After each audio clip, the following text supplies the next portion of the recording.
All right, so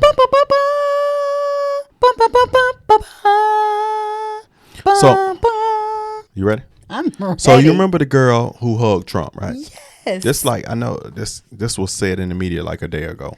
Yeah, I remember. So I told you that. Did I tell you that I got somebody messaged me? Because y'all know we got a C-Bone Snapper Facebook page. And sometimes people will leave messages over there. So somebody left a message over there and said, Republicans are clown. This girl is such and such part of an intern of the Republican Party, which was also part of Candace Owens. And she's part of a Blexit with Candace Owens and Officer Tate. Okay.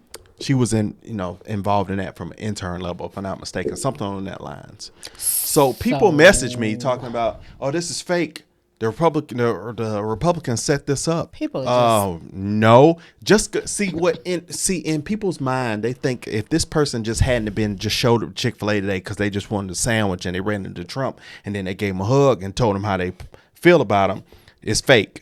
No. Do you think they're going to just let gang? Why you don't think it was flooded with people at the Chick-fil-A that day? Exactly. Right. Politically, they don't do that. I don't care if it's your Joe Biden, it's your Obamas, nobody. And when you go to these places, of course, there's going to be a level of saying, hey, this person is coming here. So you're not going to have every rando person there when that person comes. So yes, she might have gotten tipped off to saying, hey, no, she did. They knew. She was representing. It was one of the HBCU. It was representative from HBCUs was there. So, of course, she's going to be there. And why wouldn't she say what she said? If you favor him and you are really happy to see him, you talk too fast. Your hands going down. And you're happy to see him. Why wouldn't you be elated? But on top of that, people just be talking out the side of their neck. Why is it less genuine? Because she supported the Republican Party. So listen. People want to always have something to say to disprove, and they want to find out. They always want something to be fake when it comes to Trump. But too bad. And usually the people that send that stuff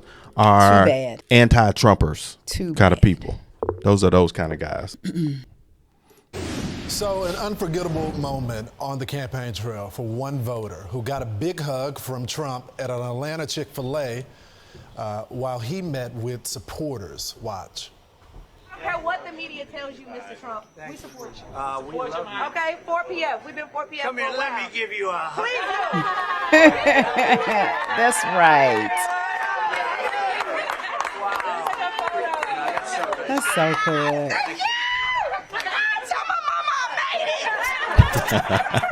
Look at the joy. Here to tell us about it is that cool. young woman herself, Michaela Montgomery. She's also the founder of a grassroots political group to conserve the culture. Michaela, I've been waiting for this interview all morning. I've been waiting for this my whole life. Thanks so much for joining us. So you told the president when you were hugging him, I don't care what the media says, we support you. Tell me what you meant by that. I am so glad that is the first question you asked me. Mm-hmm. So, of course, in the excitement of everything, I wasn't able to really relay my message, but the general consensus or social media would have you thinking that if President Trump were to show up to the HBCU campuses or walk around the AUC community, that like some angry mob would form or a riot would ensue and that he would not be welcome. And clearly the sentiment in that room the other day was the complete opposite. He was very welcome. People were excited to see him. People showed up in support of him. And people, of course, were from all 4 institutions within the AUC, the local HBCU community in Atlanta. And they all showed up in support of him. So it's actually kind of crazy to see people in an uproar when all 4 institutions were legitimately represented. And all 4 institutions were represented by said students who wanted to support President Trump. You know, Michaela, there you go. I really appreciate that we were able to not only let him know that regardless of what social media says, I know they're trying to make us think we're supposed to hate you, but we don't. And additionally, it was a learning experience for my students because they were able to see and experience firsthand how the media can warp the perception of an opinion or a person. Because, like I said, to think that these students who attend these illustrious institutions aren't smart enough to make their own decisions, much so that they would only show support for Trump because he bought chicken sandwiches and milkshakes. It's offensive. That in itself is the most disturbing part of it all, especially when you think about The fact that it was mainly urban media outlets that were doing everything in their power to turn other black people against these young black kids who simply were not shy to explore other options. It's my people that want us to be anti-Trump so then we can be for the Democratic Party. They want you to stay on the plantation. They want you to stay enslaved. They want you to stay with the mindset that's non-productive and does not serve us any longer. That's what infuriates me. And he was, somebody messaged me, he was somewhere near the AU at a Chick-fil-A, near the AU. Okay.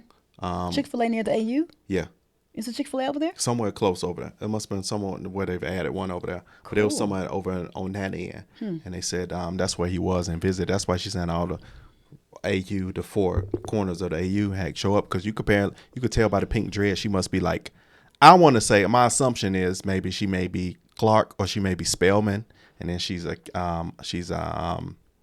what's the women that wear pink sorority? AKAs.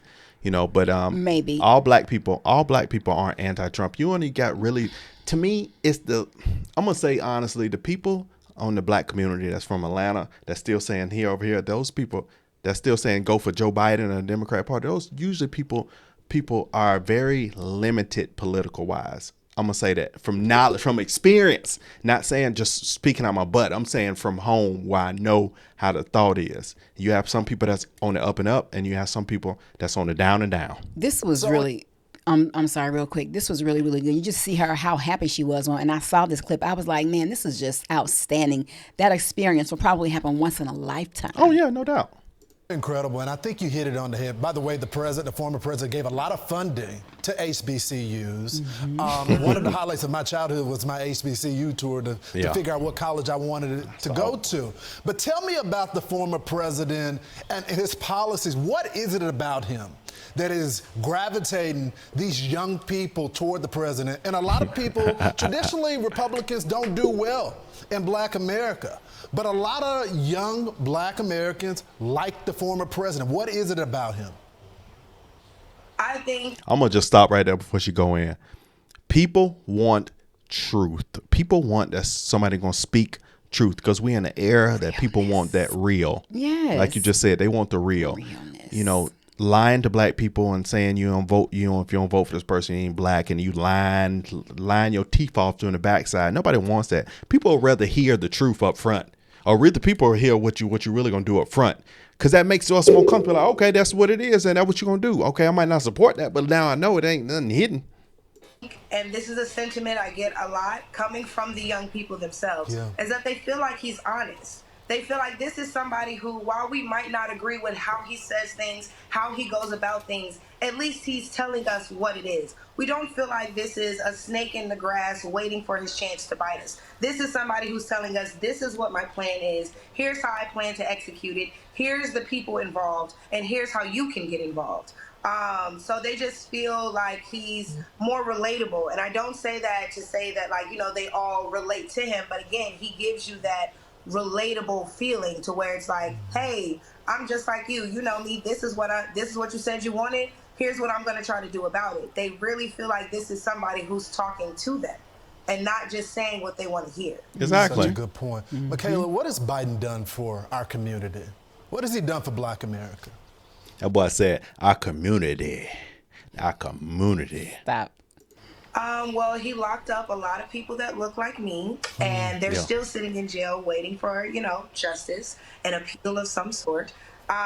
So when it comes to what Joe Biden has done for Black America, if we look specifically at his record as a senator, it wasn't something that benefited us at all. If anything, one could argue that he dedicated his entire senatorial career to disrupting the way of life, for black people. He didn't want black kids going to the same school as his kids. He didn't want black people walking on the sidewalk along with his mother and grandmother. That's crazy. So the fact that we ignore these things that were said on the Senate floor, like this is somebody who passed legislation with the sole intent of oppressing a certain community. And we're gonna act like that didn't happen, or we're gonna act like it can be overshadowed by somebody's comments a few years down the line that made us feel some type of way. Feeling some type of way is completely different when you can feel a certain type of way at home. There's people who are, as of right now, spending the rest of their lives in jail because, Joe Biden thought that they deserved it, as if there isn't retribution. And then you had somebody like Trump come in and give us the First Step Act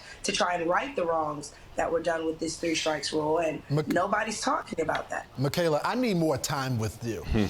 We got to go You can call me whenever. We'll make it happen. We'll bring you back on, and we'll talk about the president's plan to win more black voters. Michaela, thank you so much. Thanks for being bold. We'll talk soon.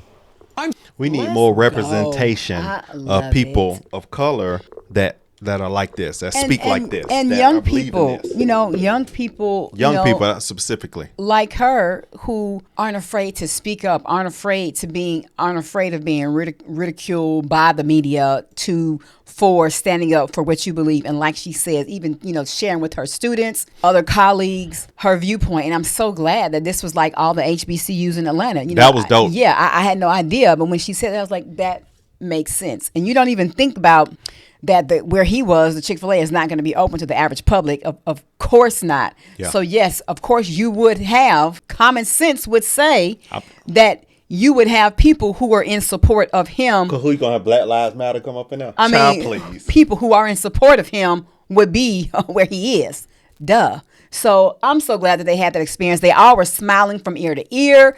Will they ever have the opportunity again? Who knows? But that was definitely taking the opportunity in the lifetime of the opportunity. I would love to absolutely have been one of those college students in that moment. And do you ever see, whenever I look at that clip when Biden was sitting, eating at the family's house, he just looked so out of place when he was sitting with them. Just like he was just like, what do I talk about with these black people? I have nothing positive to say about him at all, so therefore I shall keep my mouth closed. He is my least favorite person in the world. But so to whoever that person was sent me that message, just because this person is a young representative of the Republican Party does not mean this is fake, foolery, clownery, or anything, and it was set up. You won't fake. Keep looking at your current president lying, still in office, hasn't served one inkling of an ounce of the crimes that he's committed since he's been in there. So please, let's not go there. Talk about fake. 2024, be more. Talk less. We'll see you on the next one.